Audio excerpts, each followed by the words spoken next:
Hi,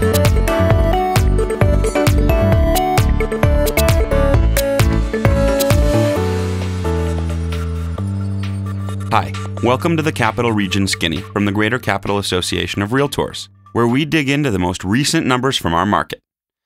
Housing has been at midcourt in 2012, and the results of the jump ball have been favorable for buyers and sellers. For the first time since 2006, housing is on track to be a net positive contributor to GDP. After 6 long years with a losing record, it's about time for a positive outcome.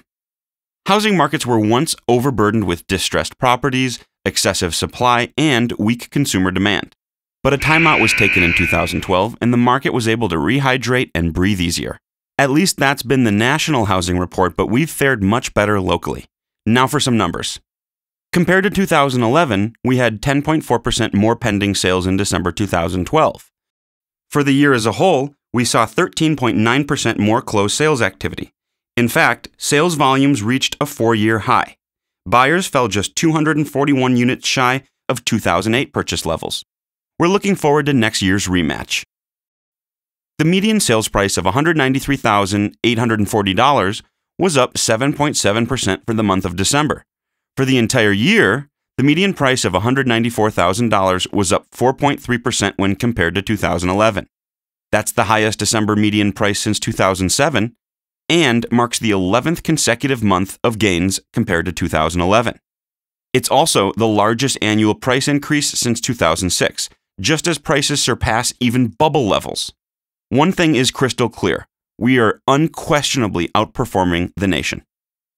When faced with inventory constraints, some consumers were forced to revise their game plan with a sense of urgency. Buyers ended the year with 6,688 homes from which to choose, or 14.6% fewer than last year. Switching teams, that also means sellers had 14.6% less competition. At 9.2 months of supply, it's a trend that's pushing our region back towards balance. But strong affordability and low rates still favor the buying team. Speaking of which, those who did sell in 2012 realized about 92.4% of their list price on average. That's up from 91.6% in 2011. Predictably, homes are tending to sell faster. Days on market was down 4.4% to 98 days, the first annual decline since 2004.